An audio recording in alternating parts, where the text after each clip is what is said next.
말씀을 통해 주님 주시는 큰 깨달음과 은혜 받으시는 저와 여러분 되기를 소원합니다. 누가 뭐라 그래도 성경은 사랑의 이야기죠. 그렇죠? 네, 아닌가요? 제가 설교 중에 사랑 얘기를 많이 안 해갖고 그런데 사실은 누가 뭐라 그래도 성경은 사랑의 이야기입니다. 하나님이 우리를 사랑하셔서 우리를 지으시고 우리를 구원하신 이야기들이 가득가득 채워 있는 것이 바로 이 성경의 내용이죠. 그리고 그 사랑의 대부분은 인간을 향한 하나님의 사랑이 많이 있습니다. 그런데 그렇다고 하나님을 향한 인간의 사랑은 없을까요? 성경은 때때로 하나님을 향한 인간의 사랑이 담기기도 하죠. 예를 들어서 시편 18편 1절은 나의 힘이 되신 여호와여 내가 주를 사랑하나이다 이렇게 고백하기도 하고, 또 아가서는 이 솔로몬과 술람미 여인의 사랑 이야기를 담고 있는데 이것은 하나님과 이스라엘 또는 하나님과 교회의 사랑 이야기로 해석되기도 합니다. 그러나 이렇게 비유적으로 해석되는 것 말고 하나님을 향한 인간의 사랑의 행동이 아주 구체적으로 서술된 경우는 찾아보기가 좀 힘듭니다. 그런데 오늘 말씀이 바로 그러한 말씀입니다. 지난주 설교에서 우리는 누가복음 4장 16절부터 7장까지의 내용이 이 교차 대칭 구조로 이루어진 하나의 단위를 이루면서 예수님의 공생의 첫 번째 사이클을 형성하고 있음을 말씀드렸습니다. 그래서 7장 18절 이하의 내용은 예수님의 공생의 첫 사이클을 마무리하면서 두 가지 주제를 강조하고 있는데, 하나는 예수님이 메시아이심을 확증하는 것이고 또 다른 하나는 예수님에 대한 두 가지 반응을 대변해서 보여주고 있는 것이다 라고 말씀했습니다.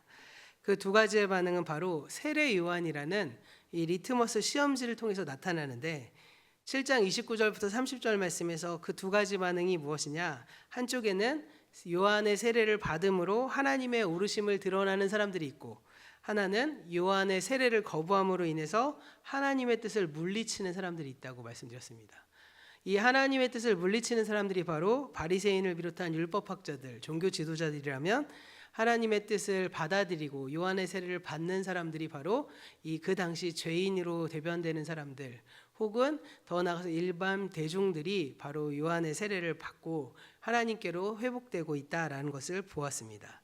그리고 이어지는 31절부터 35절 그리고 36절부터 50절의 말씀은 각각 이 두 그룹의 반응을 자세하게 보여주고 있는 것입니다. 먼저 우리가 지난주일에 살펴본 31절부터 35절까지의 말씀은 이 장터에서 노래 부르는 아이들의 비유를 통해서 하나님의 뜻을 거부하는 사람들의 모습을 보여줬다면, 오늘 살펴볼 36절부터 50절까지의 말씀은 그 반대 그룹, 그러니까 하나님의 뜻을 받아들이는 사람들의 반응이 어떠했는지를 보여주고 있는 것입니다.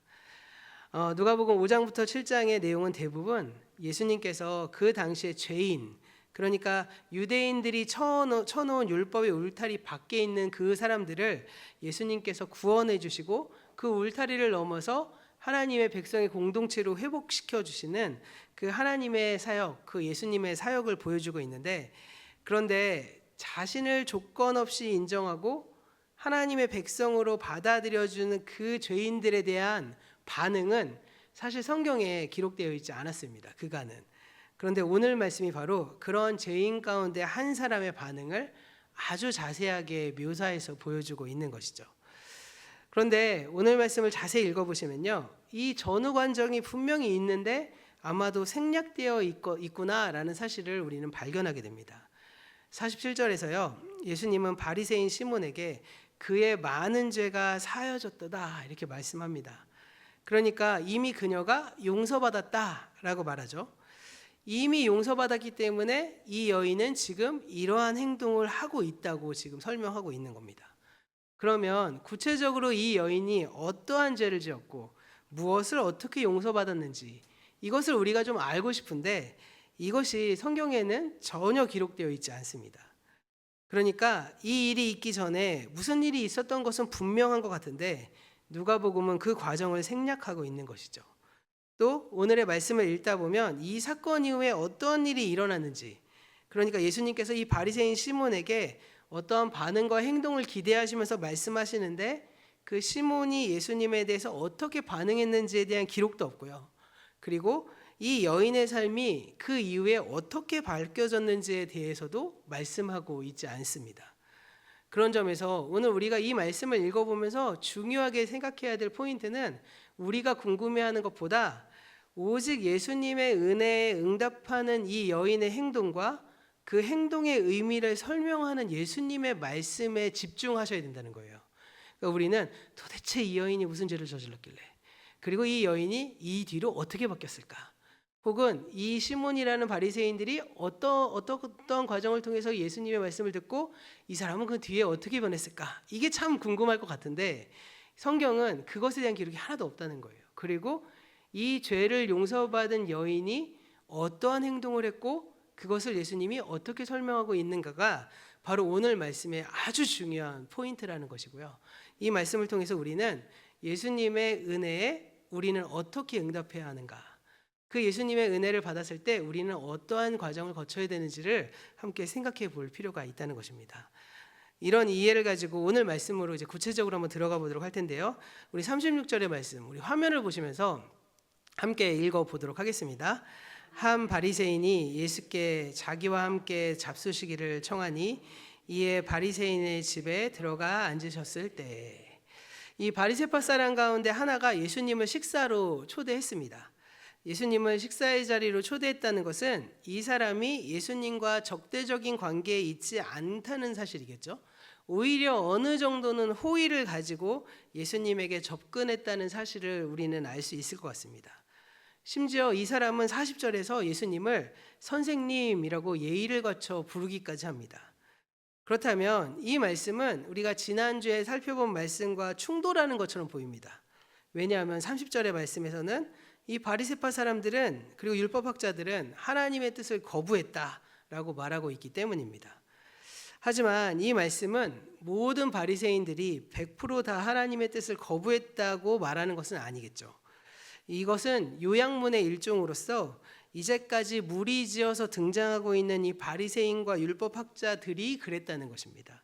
따라서 29절과 30절의 말씀은 이 두 그룹의 사람들이 이제 어떻게 행동을 했는지를 한 사람인 것처럼 보여주는 이 누가복음의 아주 특징적인 이야기 형식으로 우리가 볼 수 있다는 겁니다. 그런 점에서 이 바리새인들, 율법학자들 경우에는 물론 예수님과 적대적인 관계를 형성했던 사람들이 대다수였지만 그럼에도 불구하고 모두가 다 그런 것은 아니라는 사실은 우리가 이렇게 맥락을 놓고 보셔야 한다는 것이고요. 그리고 실제로요, 누가복음의 말씀을 쭉 읽어보시면 예수님께 호의를 가지고 있는 바리새인들과 율법학자들이 심심치 않게 등장합니다. 예를 들어 8장 40절에 그 회당장 야이로가 나오잖아요. 이 회당장 누구죠? 회당의 장이잖아요. 그러니까 회당의 대표입니다. 그것은 유대교 종교 지도자 중에 하나였다는 것이죠. 그러한 사람이 자신의 딸의 고침을 위해서 예수님을 찾아가는 장면이 그려지기도 하고요. 또 10장 25절 이하에 나오는 이 선한 사마리아인의 비유에서는 예수님께서 한 율법학자의 질문에 대답하는 과정을 통해서 나온 비유이기도 합니다. 이렇게 율법학자들도 궁금한 것을 예수님께 찾아와서 묻는 장면들도 그려집니다. 그리고 더 나아가서 이 율법학자들 뿐만이 아니라 이 예수님은 바리새인들과 함께 식사에 대한 초대도 많이 하고 이 식사에 대한 이야기를 통해서 그 사건들도 많이 나오고 있는데 오늘 말씀 말고도 2번이나 더 11장과 14장에서 나오고 있습니다. 이처럼 예수님과 모든 바리새인들이 다 적대적인 관계는 아니었습니다.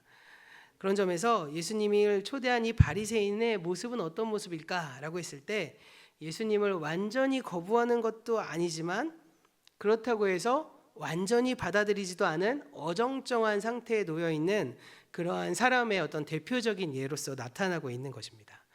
그러니까 오늘 말씀에 나오는 이 바리새파 사람들은 이렇게 어물쩡한 입장을 취하고 있는 것이죠. 아마도 오늘 말씀은 이러한 이 시몬을 통해서 우리가 알 수 있는 것은 이러한 어물쩡한 입장에 놓인 사람들을 향해서 주시는 말씀으로도 적용해 볼 수 있을 것 같습니다. 그러니까 오늘 말씀은 명백한 은혜를 받은 사람이 어떻게 예수님께 행동을 하는지도 볼 수 있는가 하는 반면에 예수님에 대해 어물쩡한 입장을 가진 사람들이 이 사건을 통해서 무엇을 깨달아야 되는지도 보여주는 이 말씀이라고도 할 수 있는 것이죠. 이렇게 예수님께서 그 바리새파 사람의 초대에 응하셔서 다른 사람들과 함께 상에 앉으셨습니다. 그런데 그 자리에 죄를 지은 한 여인이 나타납니다. 그녀가 어떤 죄를 지었는지 정확히 성경은 말하고 있지 않습니다. 아마도 당시의 그 율법의 근간인 정결법을 어겨서 여러 가지 환경과 사건으로 인해 부정한 존재, 더러운 존재로 낙인 찍힌 여인이었던 것으로 보입니다. 그래서 37절에서 나오는 이 죄인이다라는 말 안에는요, 그 당시 역사적인 정황으로 보았을 때 아마도 이 창녀를 완곡한 어법으로 지칭해서 사용한 것은 아닐까라고 하는 학자들이 꽤 많이 있습니다. 그런데 그녀가 어떠한 죄를 지었건 어떠한 죄인이건 사실 이것은 그렇게 중요한 문제가 아닙니다. 성경이 그 여인이 어떤 죄를 지었는지 말하고 있지 않은 이유는 그게 중요하지 않기 때문인 것입니다. 그러므로 그 여인이 정확히 어떤 죄인지를 우리가 알려고 애쓸 필요도 없는 거예요. 문제는 그녀가 어떤 죄를 지었느냐 이것보다도 그 사람이 하나님의 은혜에 어떻게 반응하느냐, 이게 중요한 포인트라는 것입니다. 37절과 38절의 말씀을 보면 예수님께서 식탁에 앉아서 음식을 드시는데 그 여인이 향유가 담긴 옥합을 가지고 와서 예수의 뒤에 그 발 곁에 와서 섰다, 이렇게 말하죠. 한번 상상해 보실까요? 예수님의 뒤로 왔어요. 그런데 발 곁에 섰습니다. 등 뒤에 있는데 어떻게 발 곁에 설 수 있을까요? 상상해 보신 적 있습니까? 저는 이제 말씀 보면서 옛날에 예수님의 등 뒤에 섰는데 발 곁이라는 건 도대체 자세가 어떤 거야? 그리고 한참 상상했던 기억이 납니다. 그래서 제가 막 알아보니까 그 당시 고대 근동이나 로마인들이 밥을 어떻게 먹었는지 보면 이해가 되더라고요. 그래서 화면을 넘겨주시면 제가 그런 그림을 하나 갖고 왔습니다. 네, 고대 근동 시절에는 사람들이 저렇게 비스듬하게 왼쪽 팔을 이렇게 기대고 발을 밑으로 이렇게 내린 다음에 이렇게 오른손으로 음식을 이렇게 먹는 그런 개념이었습니다. 심지어 로마에는 이렇게 평상처럼 이렇게 비스듬하게 책상들을 놓고 앞으로 이렇게 누워서 음식을 먹기도 했습니다. 네, 그런데 대부분의 경우에 이 유대인들 같은 경우에는 이게 비스듬하게 한 팔을 걸치고 옆으로 있기 때문에 예수님의 등 뒤에 발 곁에가 딱 성립이 되죠. 네, 딱 뒤에 서면 발이 딱 보이게 되는 겁니다. 네, 이렇게 이 여인이 어떻게 보면 무릎을 굽히고 앉으면 오른쪽 뒤에 발이 딱 오게 되는 그 뒤에 여인이 이렇게 옥합을 들고 서 있는 것입니다. 이 모습을 보면서 이렇게 생각하시는 분들도 있어요. 아니, 바리새파 사람들이 종교적인 정결을 강조하는 사람인데 어떻게 그러한 사람들이 죄인들을 자신의 집으로 올 수 있게 만들었을까? 이런 생각 들지 않으십니까? 이 사람들은 죄인이랑 식사도 자체도 안 하거든요.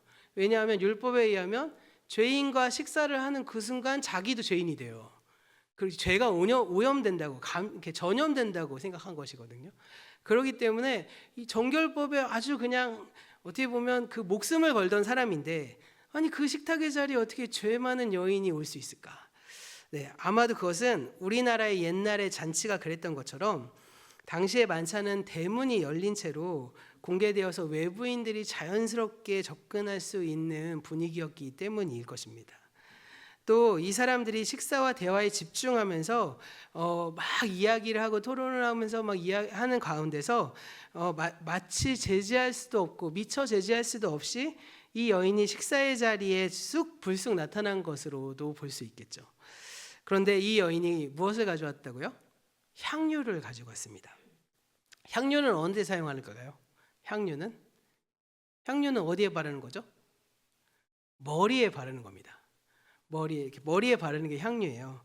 네, 그러니까 이 여인이 사실은 예수님의 머리에 자기의 옥합을 이렇게 발라드리고 싶었던 것이었겠죠. 네, 그렇게 하고 싶어서 예수님 곁에 왔는데 갑자기 돌발적인 사건이 발생하기 시작합니다. 이 여인의 눈에서 주체할 수 없는 눈물이 쏟아집니다. 그 다음에 벌어진 일들은 우발적인 일의 연속이었겠죠.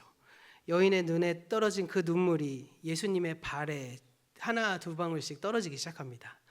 이 여인은 당황한 나머지 이 손으로 닦을 새도 없이 자신의 머리를 풀어서 이 머리카락으로 예수님의 그 발을 닦아드리기 시작합니다. 머리카락으로 눈물을 닦아 없애드리려고 했지만 뜻대로 되지 않습니다. 왜 그랬을까요? 이 여인이 계속 눈물이 나왔기 때문이겠죠. 엄청나게 흘린 그 눈물들이 예수님의 발곁으로 계속 떨어지고 있었습니다.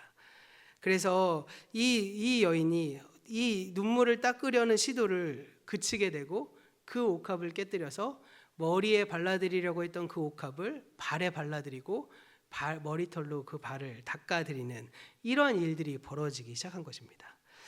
결과적으로 이 모든 그림들은 우리가 보기엔 참 은혜스러운 광경이잖아요. 근데 이러한 사전적인 배경이 전혀 없는 상황에서 이 여인이 갑자기 예수님의 발에 이렇게 했다고 한번 생각해 보십시오. 어땠을까요? 엄청나게 난처한 사건이 지금 벌어지기 시작한 겁니다. 당시 사회에서 여인이 공개석상에서 머리를 푸는 것은 경멸적인 일로 여겨졌기 때문입니다. 이것은 우리나라와도 매우 비슷하죠. 우리나라에서도 여인이 비녀를 빼고 머리를 푸는 것은 사적인 거나 은밀한 장소에서만 허락된 일이었기 때문입니다. 그러니까 아마도 이 여인의 행동은 당시 사회적인 상식의 관점에서 보자면 더러운 여인이 많은 사람들 앞에서 예수님에게 추잡한 짓을 벌이고 있는 것으로 보여질 수밖에 없었던 것입니다. 더러운 여자라고 낙인찍힌 한 여인이 공개적인 장소에서 머리를 풀어헤치고 한 남자의 발을 닦고 발에 입을 맞추고 있는 상황. 이 만찬이 더 이상은 계속 진행될 수 없는 난처한 지경에 처해진 것입니다. 왜냐하면 이 부정한 여인이었잖아요. 이 부정한 여인과 접촉함으로써 예수님도 부정해지고 율법에 의하면 부정한 사람들과 함께 밥을 먹음으로 인해서 그 안에 있는 모든 사람들도 다 부정한 사람들이 되어버리는 이러한 상황이 되었기 때문입니다. 39절 말씀을 보면 이 예수님을 초대한 바리새파 사람들이 이것을 보고 마음으로 말합니다. 세번역 말씀에서는 중얼거렸다 이렇게 해석하고 있는데요. 이것은 속으로 말한 것을 해석하는 것이죠. 자, 이 39절의 말씀을 세번역 버전 말씀으로 우리가 한 목소리로 함께 읽어보도록 하겠습니다.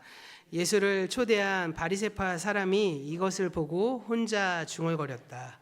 이 사람이 예언자라면 저 여자가 누구이며 어떠한 여자인지 알았을 터인데 그 여자는 죄인인데. 그런데 예수님께서 그의 속마음을 아시고 이렇게 말씀하시는데요. 40절부터 42절의 말씀, 이 말씀도 우리 화면을 보시면서 함께 읽어보시겠습니다. 예수께서 대답하여 이르시되 시몬아 내가 내게 이를 말이 있다 하시니 그가 이르되 선생님 말씀하소서. 이르시되 빚주는 사람에게 빚진 자가 둘이 있어 하나는 500데나리온을 졌고 하나는 졌은데 갚을 것이 없으므로 둘 다 탕감하여 주었으니 둘 중에 누가 그를 더 사랑하겠느냐. 여기서 예수님의 이 비유는 돈놀이꾼으로 번역된 헬라어가 바로 다메이텐스라는 단어인데요. 이 얘기, 그러니까 이 말 빚주는 사람이라고 개역성경에는 해석되었고 세번역에선 돈놀이꾼이다 이렇게 해석되었는데 이 단어가 성경에 딱 여기 한 번 나옵니다. 그래서 심지어는 외경에서도 안 나오는 단어이기 때문에 사실 이거 역시도 이제 시대적 상황과 배경에 따라서 좀 보셔야 될 필요가 있다는 거죠. 이 단어는 사실은 헬라 제국 시대에서부터 로마 제국까지 매우 자주 쓰이는 용어 중에 하나입니다. 그것은 우리말로 따지면 대부업자를 뜻하는 말입니다. 이 돈을 빌려주는 대부업자들이 있고 그 대부업자들이 헬라 제국부터 시작해서 로마 제국까지 이어졌습니다. 아마도 여기에 나오는 이 빚주는 사람도 그러한 종류의 사람이 아닐까 추정된다는 것이죠. 그런데 그 당시 대부업이라는 것은 오늘날 자본주의 사회의 대부업과는 현저하게 다릅니다. 자본주의 사회에서 말 그대로 자본을 움직이는 것이잖아요. 그렇기 때문에 돈을 빌리고 돈을 갚는 것은 정상적인 경제 생활의 일부라고 할 수 있고요. 은행을 비롯한 여러 금융법이 존재하지 않으면 경제 자체가 움직이지도 않습니다. 그러나 이 성서시대, 이 예수님 시대 때 이 대부업이라는 것은 자신이 무슨 일을 하기 위해서, 무엇을 구입하기 위해서, 집을 사기 위해서 이렇게 돈을 빌리는 것이 아니라 사실 내 생계를 유지하기 위해서 빌리는 것이 바로 대부업이었습니다. 그러니까 사업을 위해서 한다기보다는 당장 먹고 살기 어려운 사람들이 생계를 유지하기 위해서 하는 행위가 바로 대부업이었다는 것이죠. 농사를 주업으로 하는 사회에서 돈을 빌리는 사람은 대개 자신이 농사지을 땅도 없는 사람들이고 그렇게 돈을 빌리기 시작하는 사람들의 경제적인 형편이 나아질 가능성은 거의 제로에 가까웠습니다. 돈을 빌리기 시작했다는 것은 결국 가산을 탕진하고 노예로 전락하는 당시의 수순일 수밖에 없었죠. 따라서 이자를 받고 돈을 빌려주는 행위는요, 가난한 사람들의 고열을 빠는 것과도 같았습니다. 그런 점에서 오늘 이 말씀에 나오는 이 돈놀이꾼은요, 하나님을 비유한다라고 간단히 해석할 수는 없을 것 같습니다. 왜냐하면 우리 하나님은 그저 그렇게 돈놀이를 하는 분은 아니시기 때문입니다. 그러나 그렇다고 해서 이 비유에 나오는 이 돈놀이꾼이 아주 간단하게 나쁜 사람이라고 단정하기도 어려워요. 왜냐하면 이 사람은 나중에 마음을 바꿔서 빚을 탕감해 주는데 나서는 사람이기도 하기 때문입니다. 이처럼 오늘의 비유에서 나오는 이 돈놀이꾼은 두 얼굴을 가진 사람입니다. 그래서 이 비유가 해석되기가 참으로 어렵습니다. 처음에 이 돈놀이꾼은 율법의 얼굴을 가지고 등장하는데요. 어떤 사채업자에게 빚진 사람 두 명이 있었습니다. 한 사람은 500데나리온, 그러니까 일용직 근로자의 500일에 해당되는 금액입니다. 1데나리온이 하루 품삯이었기 때문에 500일 정도를 빚진 사람, 그래도 많이 빚진 거죠. 그리고 어떠한 사람은 50데나리온을 빚진, 그러니까 50일 정도의 그 비용을 빚진 사람이었습니다. 이 비유의 맥락으로 보았을 때 그렇다면 500데나리온 빚진 사람은 누구일까요? 500데나리온 빚진 사람. 예수의 발에 입을 맞추고 향유를 가져온 그 여인이겠죠. 그러면 50데나리온 빚진 사람은 누구일까요? 바로 바리새인 시몬을 뜻하는 말이겠죠. 그렇다면 이 비유에는 이것만 보아도 몇 가지 함의가 우리는 해석해 볼 수 있을 것 같습니다. 만일 이 비유가 우리를 구원하신 하나님의 은혜를 말하는 것이라면 그것은 성립될 수 없는 비유입니다. 왜일까요? 우리가 가지고 있는 죄의 무게가 그저 500데나리온, 50데나리온 하지 않기 때문입니다. 우리의 죄는 이렇게 가벼운 것이 아니잖아요. 겨우 그 정도라면 웬만한 부자들은 큰 어려움 없이 이 500데나리온 정도는 갚을 수 있었습니다. 그래서 이 비유는 무엇인가 다른 이야기를 말하고 있는 것으로 우리는 해석해야 된다는 것이죠. 그런 점에서 이 비유는 먼저 율법이 죄를 규정하는 방식을 빗대어서 보여주는 것이라고 해석할 수 있습니다. 죄의 경중을 가려서 큰 죄와 작은 죄를 구분하고 그에 해당하는 대가를 지불하도록 규정하고 있기 때문입니다. 사람과 사람 사이의 죄는 눈에는 눈으로, 이에는 이로 받게 하고 하나님께 지은 죄는 속죄의 제사로 해결하도록 하는 것이 당시의 율법의 원칙이었습니다. 그런 점에서 이 비유는 500데나리온과 50데나리온이라는 당시 정결법으로 사람들의 죄를 구분하는 것을 뜻하는 말이다라는 것을 우리가 볼 수 있겠죠. 두 번째로 이 비유가 함의하는 것은 이 여인의 죄가 시몬의 죄와 비교할 수 없을 만큼 엄청나게 큰 것은 아니구나라는 사실을 암시하게 됩니다. 시몬을 향해서 너는 깨끗한 사람이고 저희 여인은 더러운 사람이다라고 쉽게 정죄하지 말아라. 너 역시도 50데나리온의 죄를 지은 사람이다. 그저 저 여인보다 한 10배 정도 죄를 덜 지은 사람이다. 그러니까 너도 죄인이고 저 여인도 죄인이다 라는 말을 가지고 있는 것이죠. 너 역시 완전히 깨끗한 사람이 아니고 너 역시 50데나리온으로 비유될 만큼 적지 않은 죄를 지은 사람이고 그 죄를 너 역시도 용서받아야 할 필요가 있는 사람이다 라고 말씀하시는 것입니다. 그런 점에서 시몬 자신에게도 나도 죄인이고 이 죄를 탕감받아야 된다는 사실을 깨달으라고 예수님은 촉구하고 계신 것입니다. 42절에 의하면 이 돈을 빌려주는 사람이 두 사람에게 빚을 탕감해 주는데요. 여기서 탕감하다라고 번역된 단어가 다른 단어와 조금 다르게 쓰여집니다. 원래 탕감하다는 뜻의 다른 단어가 있는데 여기서는 카리조마이라는 단어를 사용하는데요. 이 카리조마이는 은혜를 뜻하는 카리스라는 단어에서 파생한 단어입니다. 그래서 이 카리조마이는 은혜를 베풀었다 이렇게 해석할 수 있는 단어입니다. 그것을 우리는 탕감받았다 이렇게 해석하고 있는 거죠.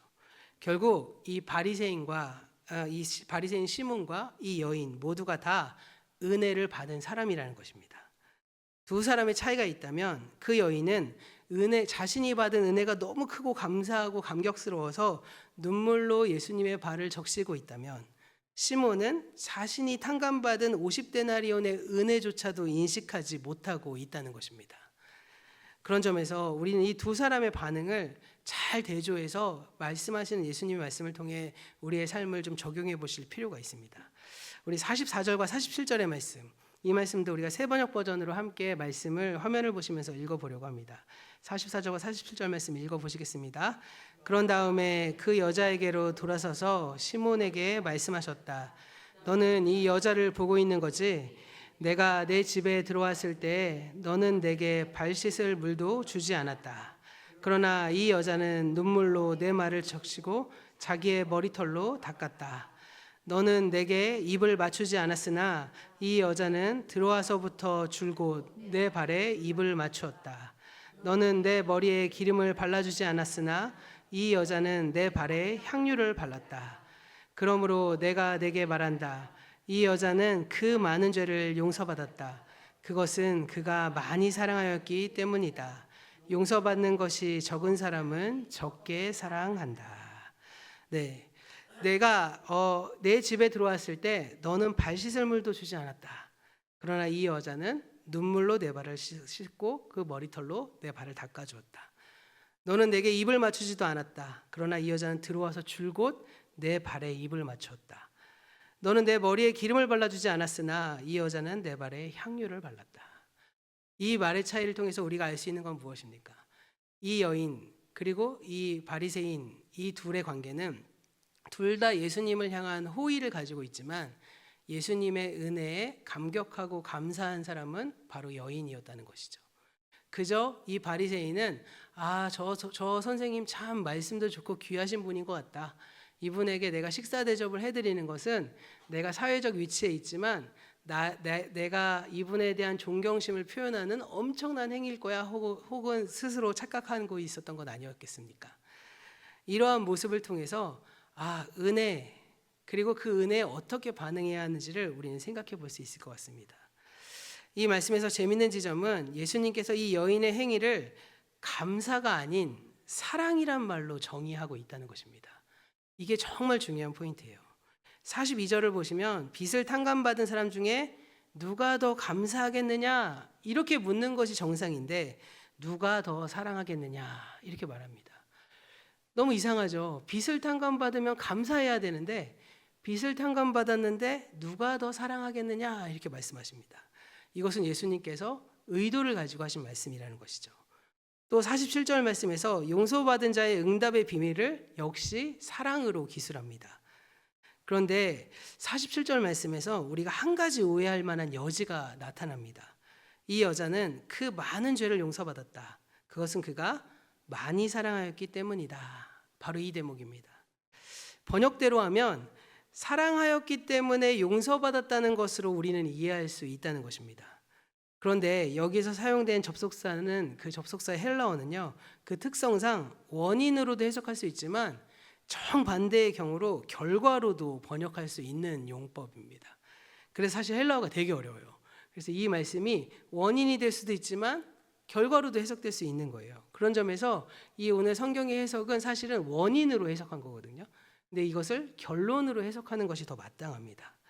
이 이야기의 전체 맥락에서 볼 때 이 상황은 결론으로 해석돼야 하는 것이 훨씬 더 합당하기 때문입니다. 이 여인은 많은 죄를 용서받았기 때문에 많이 사랑할 수 있게 되었다. 이렇게 해석하는 것이 더 옳습니다. 여기서 이어 나오는 문장, 용서받은 것이 적은 사람은 적게 사랑한다. 이 말씀 역시도 그러한 번역을 뒷받침합니다. 죄를 용서받은 사람, 하나님의 은혜를 경험한 사람이 하나님 앞에 당연히 보여야 할 반응은 사랑이라는 것이죠. 그분에 대한 사랑이 수반될 수밖에 없다는 것입니다. 이렇게 전개된 이야기는 마지막으로 48절과 50절에서 예수님께 용서와 구원을 선포할 자격을 가지신 분이라는 사실을 확증하면서 말씀이 끝이 납니다. 이렇게 해서 누가복음에서 예수님의 공생의 이 첫 번째 사이클이 드디어 완성이 된 것입니다. 죄인인 한 여인이 예수님께 보여드렸던 그 사랑, 여기서 이 여인이 자신의 가장 고귀한 것으로 예수님의 몸에 가장 더러운 곳인 발을 씻어드린 그 행동은 사실요, 그렇게 중요한 것 아닙니다. 우리가 이것에 많이 집중해서 막 옥합을 깨트려서 막 발에 닦고 막 이것을 많이 강조하시는데요. 이 행위는 사실 말씀을 잘 보시면 우발적인 일로 일어난 사건입니다. 그리고 이렇게 해석하기 시작하면요, 우리의 행위가 엄청나게 중요하다고 오해할 수밖에 없게 됩니다. 자칫 하나님에 대한 우리의 감사를 비굴한 행위로 전락시키게 만들어질 수도 있습니다. 내가 하나님께 받은 은혜에 감격하고 감사하는 태도를 이 여인처럼 막 옥합을 깨뜨리고 내 발을 풀어갖고 예수님 발을 닦아드려야만 이것이 가능한 것처럼 생각되어지는 잘못된 신앙의 모습을 우리에게 그림으로 보여줄 수 있는 것이기 때문입니다.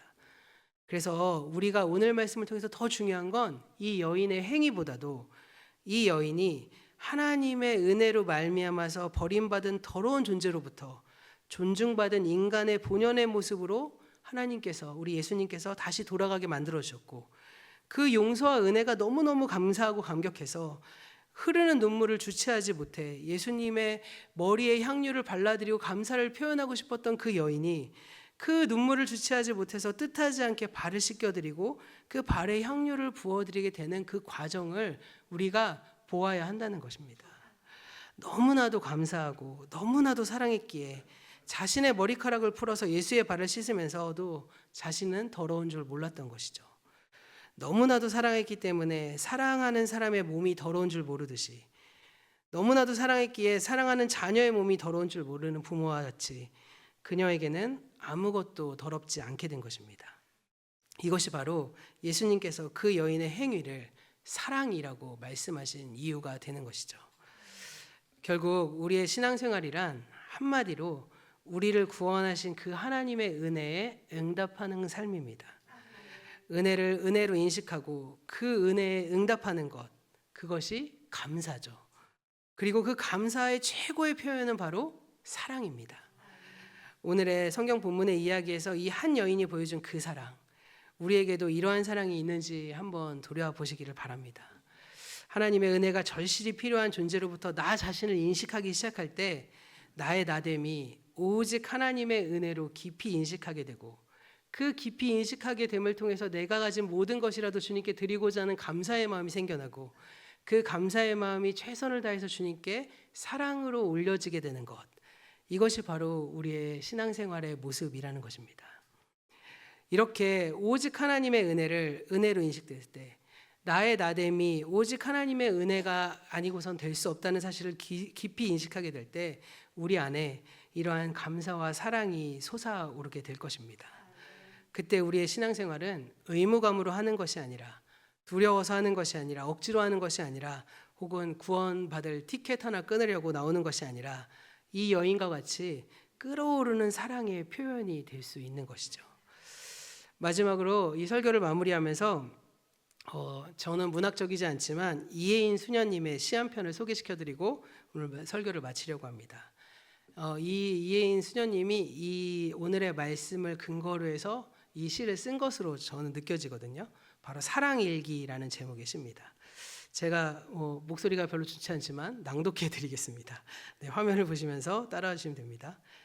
당신이 나에게 바다가 되니 나는 그 바다에 떨어져 녹아내리는 한 방울의 물이 되어 사네. 흔적도 없이 사라지면서 태어남을 거듭하는 한 방울의 물 같은 사랑도 영원하다는 것을 나는 당신 안에 흐르고 또 흐르고 물이 되어 생각하네. 이수녀님의 시를 통해서 예수님을 향한 여인의 마음이 너무 잘 드러나는 것 같습니다. 눈물이라는 말이 없지만 그 물, 이 물이 되어서 그 흐르고 흐르는 그 사랑의 감격이 흘러 넘치는 그런 삶, 이것이 바로 우리의 인생의 목표와 여정이 되어야 되지 않을까 생각해 봅니다. 오늘도 우리 하나님께서 주시는 말씀을 통해 주님을 사랑하는 것이 우리의 삶의 최우선순위가 되고 그 사랑을 표현하며 살아가는 저와 여러분 되기를 간절히 소원합니다. 그리고 우리의 신앙생활이요, 예수님께 나의 문제를 그저 해결해 놓고 나의 기도 제목에 응답을 구하고 내가 죽어서 천국 가기를 위한 방편으로 예수님을 믿고 나아가는 것이 아니라 나의 모든 인생의 주인이 되어주시는 그분에게 그 모든 상황으로 감사가 표현되어지고 그 감사가 인식되어지고 그 감사가 사랑으로 점점 더 성숙되어져 가서 오늘 이 여인과 같이 끓어오르는 사랑의 표현으로 주님 앞에 우리의 모든 것을 드리는 인생이 되기를 간절히 축원합니다. 기도하겠습니다.